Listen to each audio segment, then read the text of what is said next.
بسم الله الرحمن الرحيم. السلام عليكم ورحمة الله. لأن هذا الحرف اللي تحت شو؟ كسر. كما قدمنا وكملنا للكاف، اليوم أيضا إن شاء الله سنبدأ من الكاف وننتهي بالياء. الأمثال بشتو. كما قلت لكم ما شاء الله عندنا أيضا أمثال بالآلاف مثل اللغة العربية، اللغة البشتو لغة أفغانية أيضا لغة غنية مشهورة، كما عربية لغة ثانية اسمها لغة ضاد. هكذا لغة بشتو لغة غنية أيضا مشهورة، لغة غني.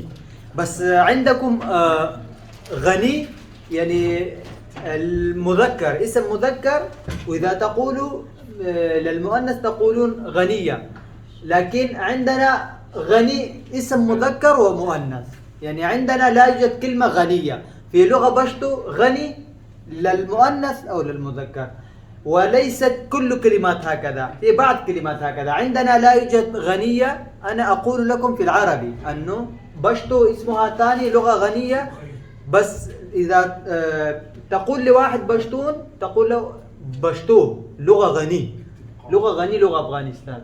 يعني كابل بزارو خده خبيواورنا، كابل بزارو خده خبيواورنا، يعني كابل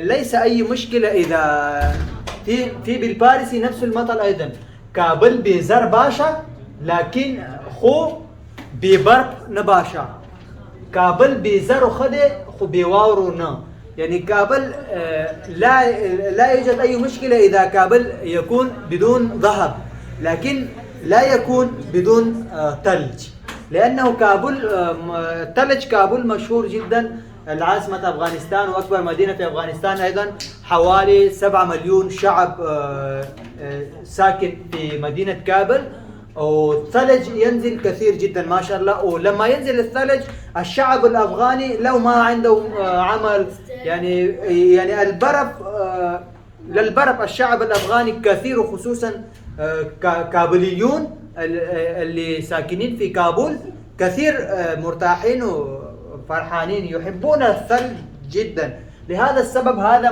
مثل مشهور أصبح عندنا أن كابل بزر خده خو بواورنا، كابل يكون بذهب لكن لا يكون بدون ثلج. ونفس المثل بالفارسي أيضا، كابل بزر باشا ببرب نباشا. نحن واورا يعني بالبشتو يعني ثلج، أما بالفارسي برب بالفارسي بالهندي وبباكستاني لغة أردية. فارسيون هكذا يقولون كابل ببرب باشا بزر نباشا، نحن نقول كابل بزر خده خو بواورنا. الثاني مثل بالكاف، كار آسان دي خو بيلي جراندي، كار آسان دي خو بيلي جراندي، يعني العمل سهل جدا يا أخي، تفتح مكان تفتح لكن البداية صعبة، يعني بداية كيف سوف أبدأ، كيف يعني في بعض الناس يقول تمام أنت اختصرت لي قصة قصيرة جدا أنك تستطيع أنت يجب عليك تعمل هذا التجارة، هذا تقول له كار ساندي خوبيلي جراندي، كار سهل جدا، يعني العمل سهل جدا لكن البداية صعبة يا أخي. كيف سوف أبدأ؟ باللام، لاس بيجني، لاس بيجني. اليد يعرف لليد، اليد يعرف يد. كيف يعني؟ ما هذا يعني؟ هذا مثل فيها معنى حلوة جميلة جدا. تقول مثلا يا أخي انظر أنا رأيت لابتوب أو كمبيوترك، لابتوبك مع فلان وكان بيلعب لعبات به، وأنت أعطيته على أساس أنا أعرف أنت هو إنسان ليس جيد الذي رأيت معه لابتوبك أو سيارتك، تقول له لاس بيجني، لاس بيجني. اليد يعرف لليد، أنا لم أعطي له هذا، أنا أعطيته لأبوه، أنا أعرفه، إذا خرب شيء أو ضر شيء أو كسر شيء فيه، أنا سوف آخذ النقصان، سوف آخذ حقه من أبوه. لا اسمي اليد يعرف اليد. ما شأني أن أحكي أمنع ابنه، أنا أعطيته لأبوه، أنا سوف أكلم أبوه.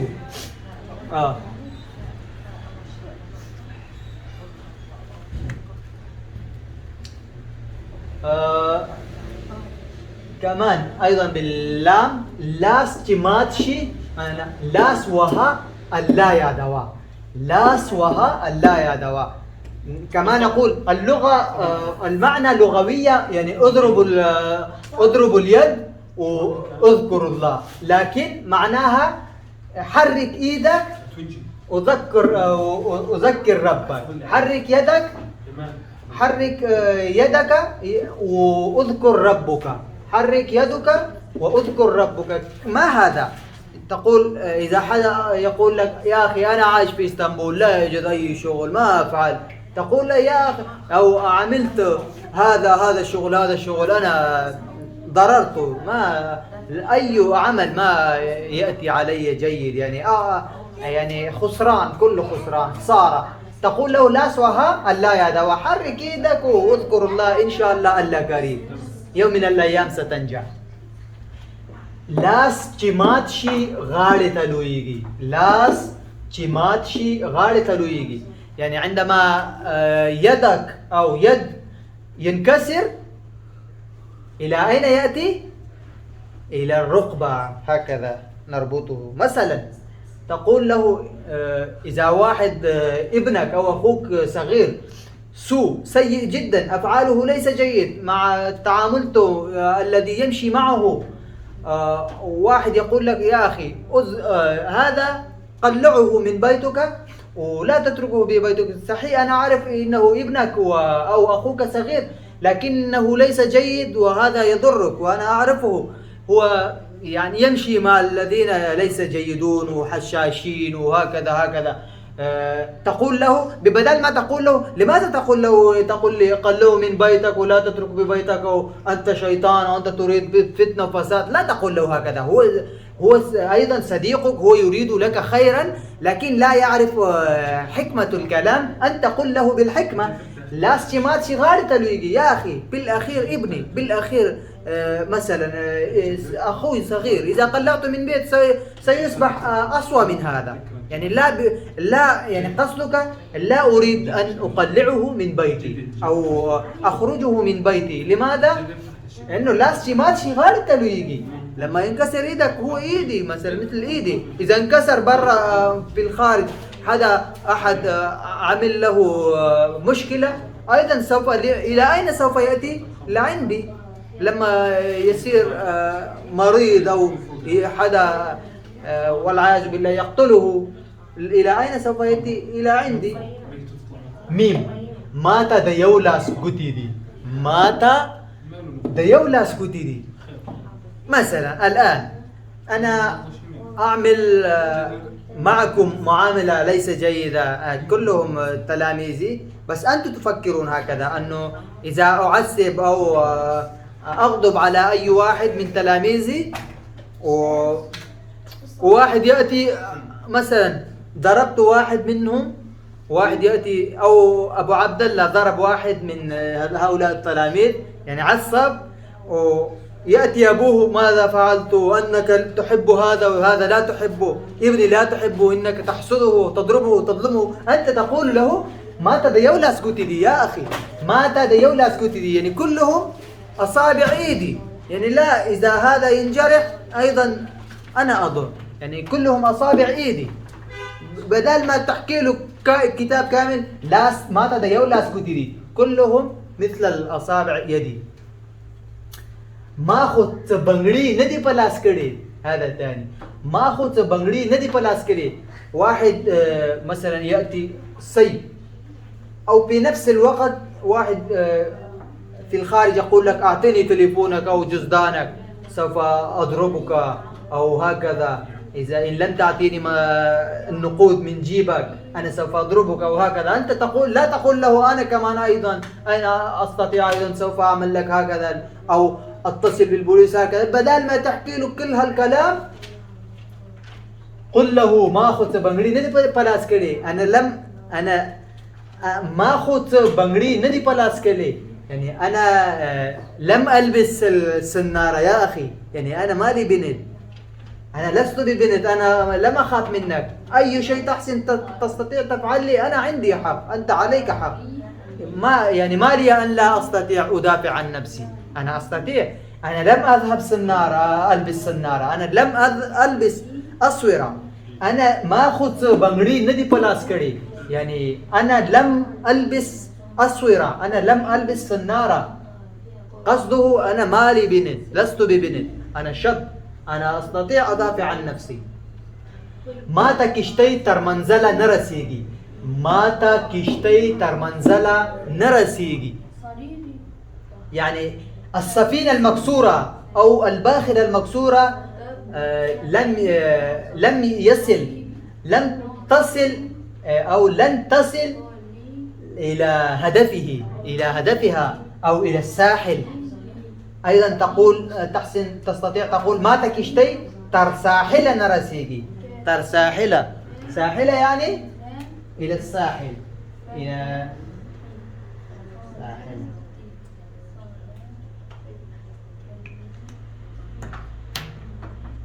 إذا أحد يفعل شيء فعل أو طريقته ليس جيدة، يعني أصول وأساليبه ليس جيد، أنت تعرفه هذا لن سوف ينجح في هذا فعل في هذا عمل، تقول له ما تكشتي ترمنزل نرسيجي. هذا فعلك أصولك ليس بأساسي يا أخي، أنت لن تنجح في هذا فعل. بدل ما تقول له كل هالكلام قل له هذا مثلا بالنون ناؤميدا د ألاد لدربارة محروم دي. ناؤميدا د الله لدربارة محروم دي. يعني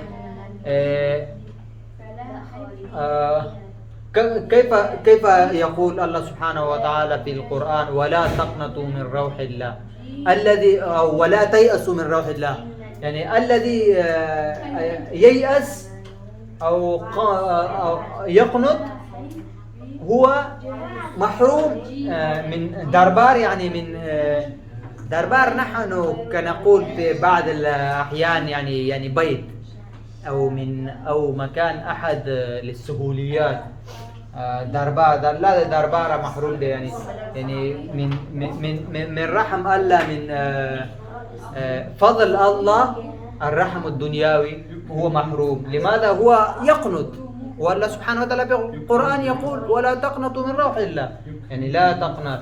إذا مثلا أحد صديقك هو ييأس أو يقنط أو يقول أنا لم سوف أنجح، أنا بكل شيء أنا حظي هكذا. في بعض الأصدقاء السوريين يقولون هذا كلمة ليس جيدة بس معناها لكي تعرفون مثال جيد. في بعض السوريين أصدقاء يقولون حظي خرا. هكذا لا يجوز، لا ينبغي يقول هكذا. لازم تقول له ولا تقنط من روح الله. إذا لا يعرف لا يفهم بالقرآن قل له ناؤميدا د الله لدربارة محروم ده.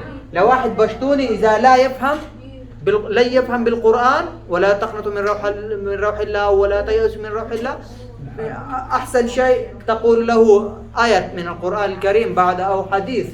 إذا لا يعرف هذا الأشياء أو لا قل له ناؤميدا د الله لدربارة محروم ده. نفس المعنى. يعني ناؤميدا شيطان ده. أو بنفس الوقت تقول له الذي ييأس الذي يقنط هو شيطان. لماذا وأنت أخي المسلم لا تقنط بالهاء. هر سرگیره ملاشاگل نده. هر سرگیره ملاشاگل نده. يعني معناها لغوية أي واحد له لحية حمراء اللي صبغها بالحناء. يعني هو ليس بشيخ شاغل ملا عنا، عندنا أيضا في الكردي ملا يعني شيخ، يعني عالم الدين خاص. في العربي عالم يعني شيخ، في العربي عالم يعني عالم الساينس وبيولوجيات، لكن عندنا عالم أيضا شيخ، والشيخ أيضا شيخ، وملا أيضا شيخ. وعندكم عالم ليس بالشيخ بالعربي. بالعربي العالم يعني عالم البيولوجيات والساينس والتكنولوجيا. هر سرقية ملا شاقول ندي، يعني أي واحد له لحية بيضاء أنت تقول هو ملا شاقول، وليس بملا شاقول. مثلا يا أخي هل تعرف أنا أعطيته كراية أجار البيت للفلان. لمين؟ أنا أعطيته الذي يأتي يمر في طريقتنا في جنب بيتنا ولحيته بيضاء، أو مثلا رأسه أصلع، تقول له رحمك الله يسامحك يا أخي. لماذا؟ أنا البارحة دفعت الأجار البيت. أي واحد أصلع رجل تراه تعطي أجار تقول هو صاحب البيت؟ لا، هرسل لي ملا شاقول ندي. وهكذا كثير أمثال، مثلا يقول فلان ملا. يعني أيضا عندنا أي واحد يترك الدقن يطول دقن هو ليس بالشيخ، أيضا معناها هذا. هر سبب بخبل دروازة كزماريوي. هر يعني كل هر سبب بخبل دروازة كزماريوي، يعني كل كلب هو في بابه جنب البيت قريب إلى بيته هو أسد، يساوي حاله أسد. وهكذا الإنسان البشر كمان سبحان الله، في بعض يعني وليس كلهم، في بعض الناس أيضا هكذا في ضيعته في بلده يظلمون الآخرون، اللاجئون، المسافرين، الغريبين، المغتربين. هر سړی په خپل کار خپويږي. واحد يأتي يقول لك ماذا تعمل هذا كل هذا الشيء يا أخي، تتعب حالك شو هذا وما بيأتيك المصاري، لن تربح من هذا ولن تنجح. تقول له ببدل كل هؤلاء الكلام قل له هر سړی په خپل کار خپويږي. كل واحد يعرف شغلته، كل من شغلته، كسوريا يقول كل من شغلته يا أخي، كل من مصلحته. كل واحد يعرف شغله، مصلحته، عمله، صناعته. هر سړی په خپل کار نه پوهیږي مگر اختیار لري. هنا خپويږي يعني كل واحد يعرف مصلحته وشغله جيد جدا. هنا هر سړی په خپل کار نه پوهیږي. هنا يعني كل واحد لا يعرف عمله مگر اختيار لري، لكن هو يختاره، هو المختار. يعني مثلا إذا تمشون في الطريق وواحد هو المسؤول من الدولة أنه إنك سوف تصنع هذا الطريق ببدل هؤلاء هذا النقود، وهو لا يعرف، أنتم تعرفون 100%، هو لا يعلم، لا يوجد عنده علم بهذه المصلحة بهذه الفعل، بس هو المختار، هو ابن بلد. ماذا سوف نفعل؟ نقول أرسل بخبل كار نبويجي خو اختياري مخو مجر اختياري لري. كل واحد لا يعلم شغله، لكن ماذا نفعل؟ هو المختار، هو المسؤول. يعني ماذا يعمل؟ لا يخرج من أيدينا شيء. هر سړی پوهیږي چې غوا توره ده او شیدې سپین دي. هر سړی پوهیږي چې غوا توره ده او شیدې سپین دي. هر سړی پوهیږي چې غوا توره ده او شیدې یې سپین دي. كل واحد يعلم يا أخي أن البقرة بيضاء، أن البقرة سوداء لكن حليبها أبيض. يعني الموضوع يا أخي هذا الرجل أنا أعرفه هو هكذا. لماذا الناس لا يقولون للبوليس؟ لماذا البوليس لا يمسكونه؟ هو يعمل الفعل ليس جيد، هنا تجارة ليس جيدة، هنا يبيع خمر أو حشيش أو هكذا. والبوليس لماذا لا يمسكونه؟ لماذا هؤلاء بهذه البلدية وبهذه حارة في حارتنا أو في شارعنا هنا في هذا قريتنا، كل واحد يعرف هذا الرجل ليس جيد، ولا أحد يقول للبوليس، لا أحد يمسكه. لماذا؟ أنت تقول له هر سړی پوهیږي چې غوا توره ده او شیدې سپین دي. كل واحد يعرف يا أخي أن البقرة سوداء بيضاء لكن حليبها أبيض. يعني كل واحد يعلم أن هذا الرجل ليس جيد، وهو يعتبره أنه جيد. بالواو ورانا أسانا دا جوڑا گرانا دا. ورانا أسانا دا جوڑا گرانا دا.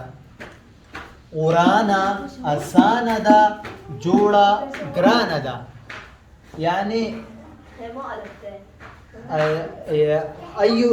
أي شيء إذا تريد تخربه تدمره. التدمير سهل جدا، أما تعمير صعب جدا يا أخي. انتبه، تدمير الصداقة، تدمير القرابة، صلة الرحم، كل شيء، حتى بناء كم يعني تستطيع في هذا الوقت، في هذا العصر. شوي أخي، بس 5 دقائق. التدمير يعني صعب جدا، سهل جدا. مثلا البناء، لكن إذا تريد تعمرها يمكن أحيانا تأخذ منك سنة، لكن تدميرها في 24 ساعة أيضا تستطيع، أو في يوم أو في يومين في آلات. هكذا الصداقة أيضا تساوي صداقة مع أحد 5-6 سنين صداقة جيدة، هكذا يأخذ سنين يعني. لكن إذا تريد تدمرها في ثواني، تقول لها إني أكرهك وإنك كذاب وإنك هكذا، فورا هو يحذرك من كل شيء أو تحذره من كل شيء، راحت ذهبت كل شيء. يعني هذا مثل أحبه جدا. ورانا أسانا دا جوڑا گرانا دا. التدبير سهل جدا، التعمير صعب جدا. وادد كرم خان غقيقي فتح خان. وادد كرم خان غقيقي فتح خان. وادد كرم خان غقيقي فتح خان. يعني العرس لمين؟ عرس لكرم خان، وبيحكي اللي يتكلم فتح خان.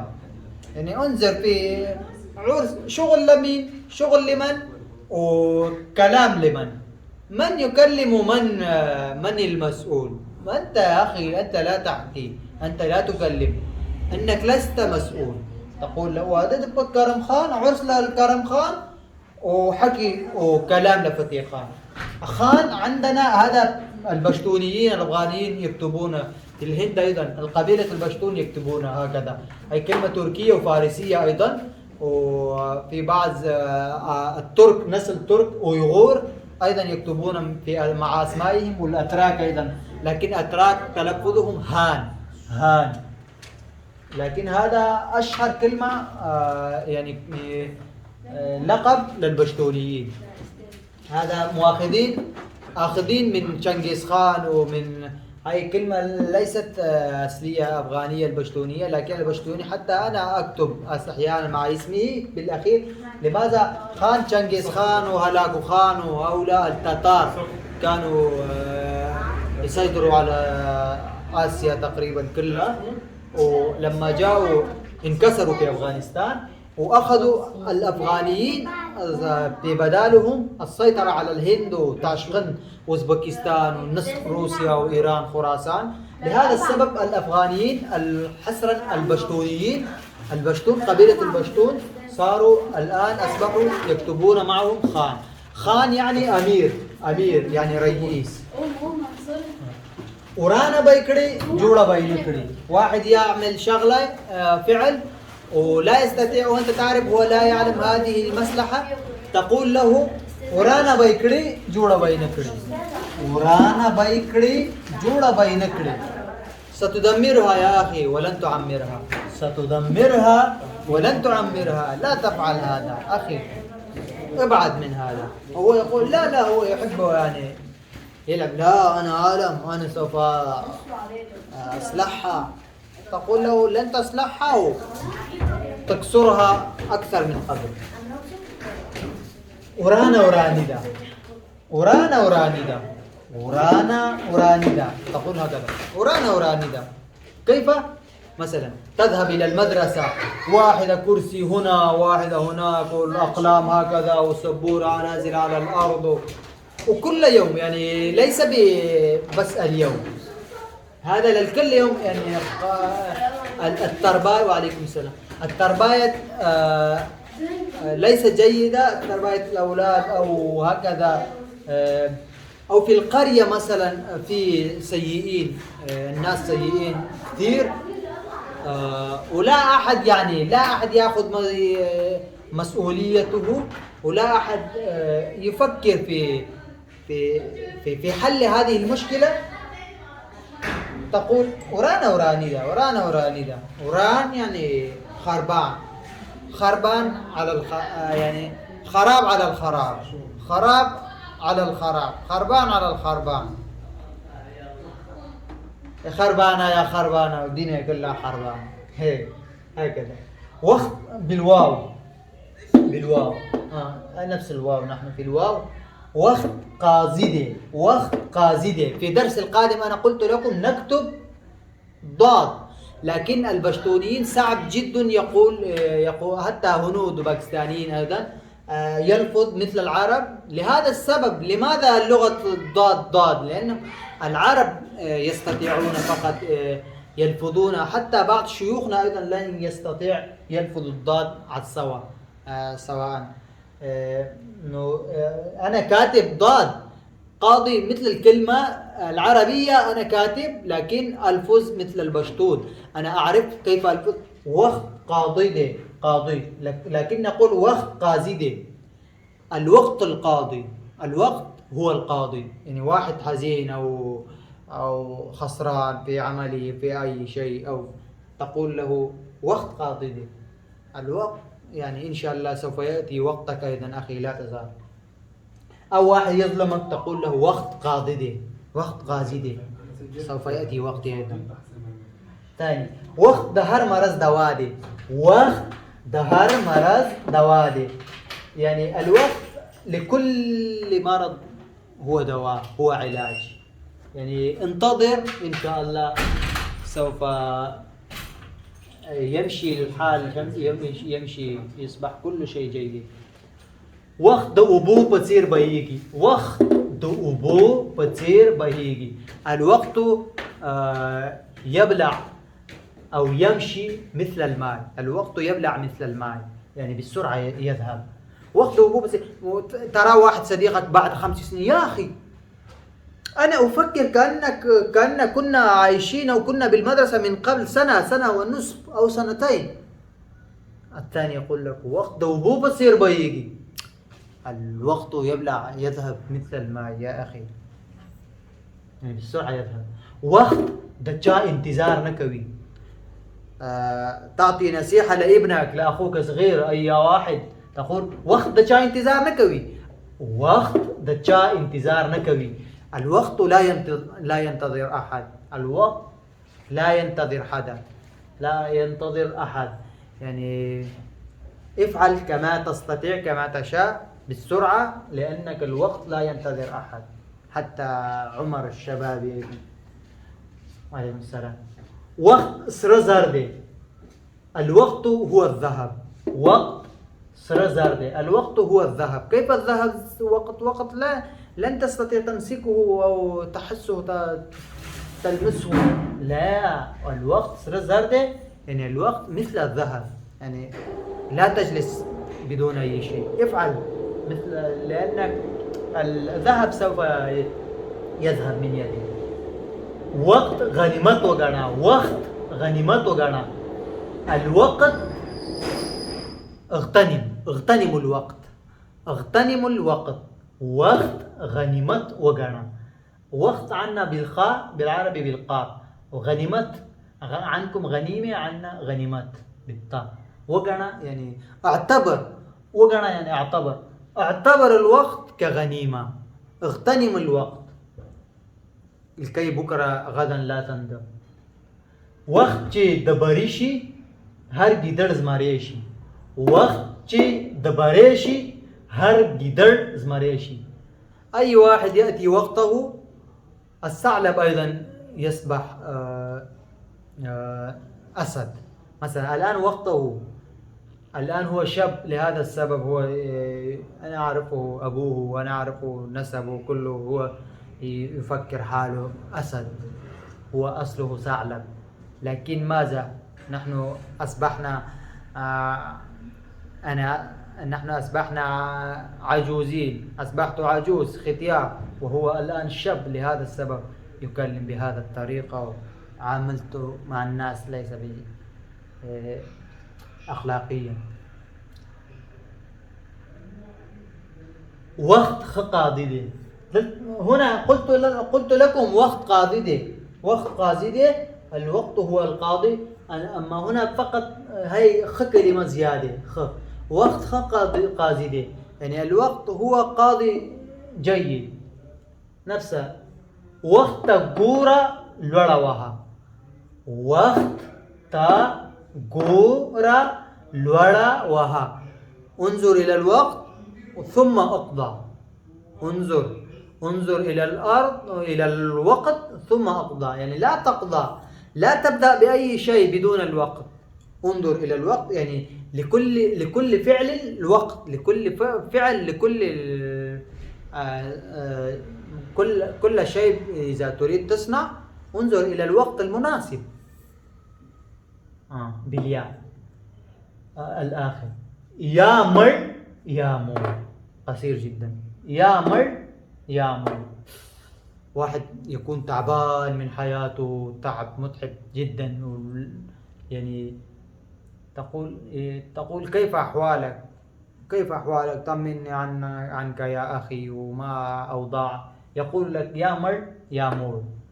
هي يا ريت يا ليتني كنت يا ميت يا مات ويا شبعان يا شبيع.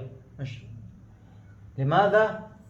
يعني حياتي ليس يعني أيضا ميت وليس بشبعان، لست يعني لا يوجد أي شيء، لا شغل لا شغل ولا عمل. كيف بالسوري يقولون اللهجة السورية لا شغل ولا عمل. يا مر يا مر، يعني يا ليتني يا كنت ميت أو يا كنت يعني بكل شيء كنت أستطيع أحصل على كل أشياء. هذا له معاني كثير. يا نظم يا منډ وهم. يا نظم يا منډ وهم. إذا واحد ولد مثلا هو شرير يعمل فعل أو يلعب بأصوات عالية أو شغلة ليس جيدة تمنعه، هو يبكي يقول لا أريد هكذا. وإذا تصامحه تقول له افعل، ثم يعني أكثر من لزوم، أكثر من حدود هو يفعل هذا الشيء. هذا يقول يا نظم يا منډ وهم. مثلا إذا تأخذني بالتاكسي بالسيارة تبعك، سيارة تبعتك إلى المدينة فلانة سأذهب معك، أو بدون هذا لن أذهب، لن أأتي إلى عرسك. كيف هذا؟ أنا أخي أنا مثلا أنا هنا أنا مشغول جدا لا أستطيع، عندي سيارة تمام هو واقفة وليست بمشغولة، بس أنا لا أستطيع آتي بسيارة لا إلى عندك، أنا خبرتك تعال إلى العرس.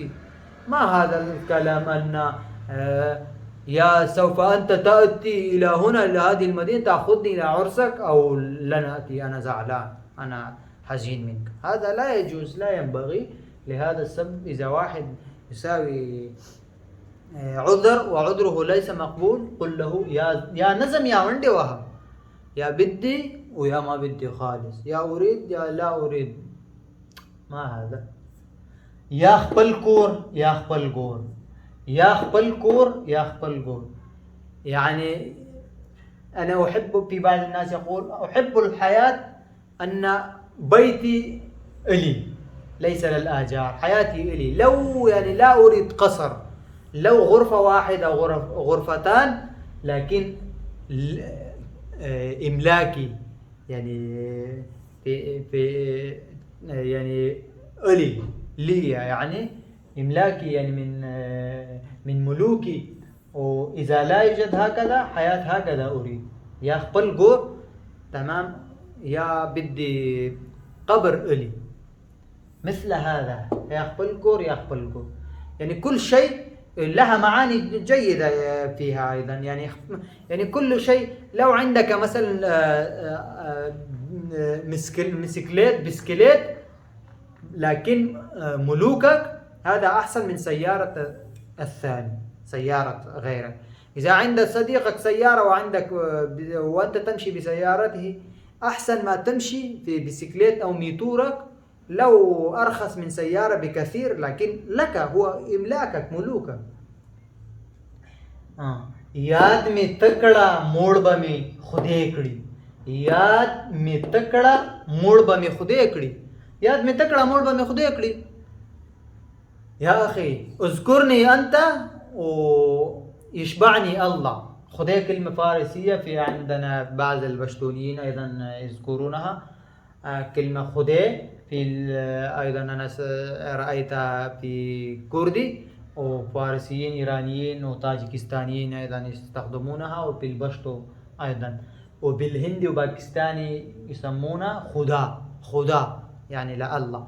لكن هم يعرفون أن الكلمة ليس، يعني يعرفون أنه هذا اسم ليس لله خاص وليس مذكور في القرآن، لكن عرف، يعني في بعض يعرفون. مثلي أنا أحب أذكر ببدال خدي أذكر الله، لكن هنا أتيت لكم المثل الأصلي. اذكرني أنت واشبعني الله. يا أخي لماذا أنت تخاف؟ مثلا واحد يقول لك يا أخي أنت أين أنت؟ لماذا أنت لا نراك، لن تأتي إلينا ولا تأخذنا إلى عندنا؟ أو يقول لك يا أخي أنا، الثاني يقول لك أخي أنا تمام، بس والله أنا لا أذكرك لأن أعرف وضعك ليس جيدا، إنك وضع سيء عندك، وأنا يحزنني هذا الشيء، لا أستطيع أساعدك، لهذا السبب ما أذكرك أيضا. لن أستطيع أساعدك أو لن أستطيع أفعل بأمرك، لهذا السبب لن أذكرك كمان. يا أخي لا تساعدني، بس اذكرني أنت، يشبعني الله. يعني هو الرزق الله بيعطي، لا تخاف. إذا ما تساعدني لا تساعدني، ما لا يوجد أي مشكلة، لكن اذكرني، لا تنساني. याद में तकड़ा मोड़ में खुदेकड़ी, याद में तकड़ा मोड़ में खुदेकड़ी, اذكرني أنت ويشبعني الله. خدي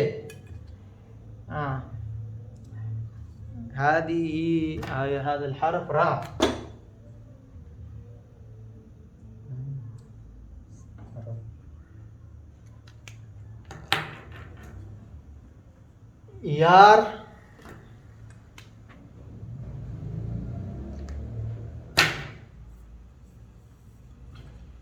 यार د کوڅې تیر شو رنگ یې هیر شو، یار د کوڅې تیر شو رنگ یې هیر شو، یار د کوڅې تیر شو رنگ یې هیر شو.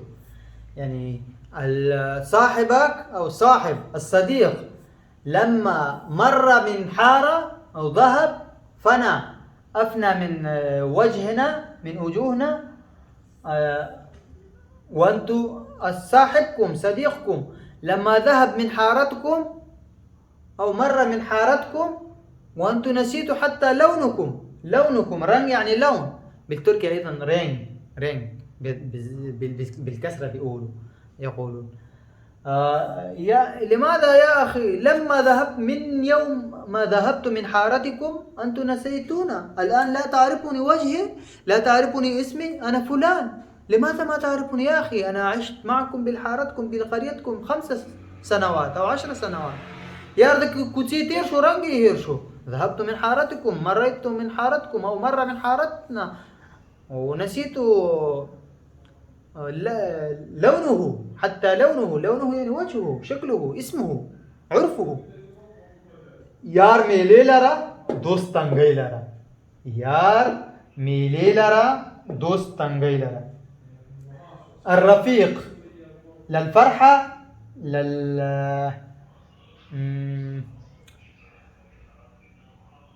للحفلة حفلة. يا الرفيق الصديق للحفلة والصاحب للضيقة. يعني لا تساوي فقط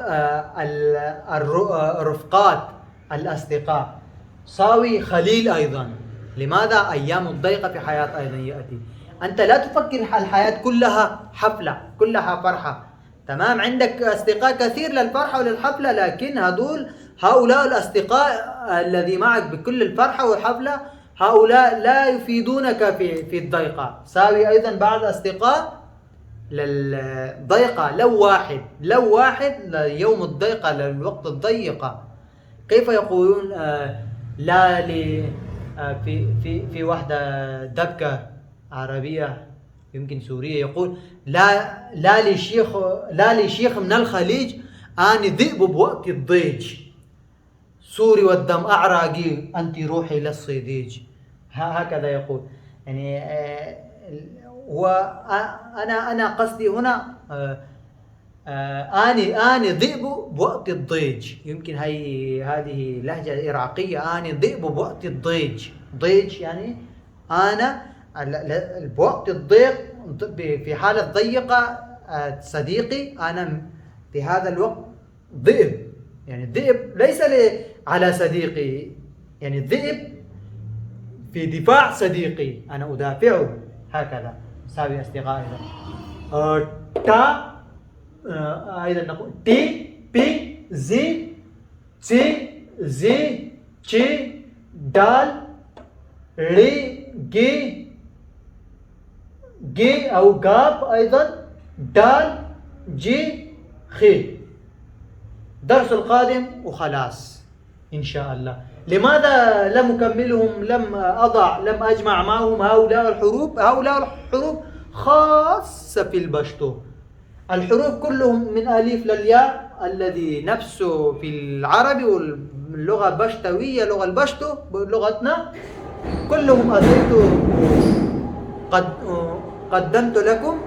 وهذا حروف فقط تموا، ظلوا هؤلاء الحروف الأصلية البشتو الخاصة إن شاء الله في درس القادم وخلاص. أتمنى إن شاء الله استفدتم. وإنسان ضعيف إذا في التشريح أنا عندي قصر، لم أكمل تشريح. إذا في شيء يريد تشريح كثير وأنا لم أشرح السواء، أنا أعتذر لهذا السبب للوقت أيضا.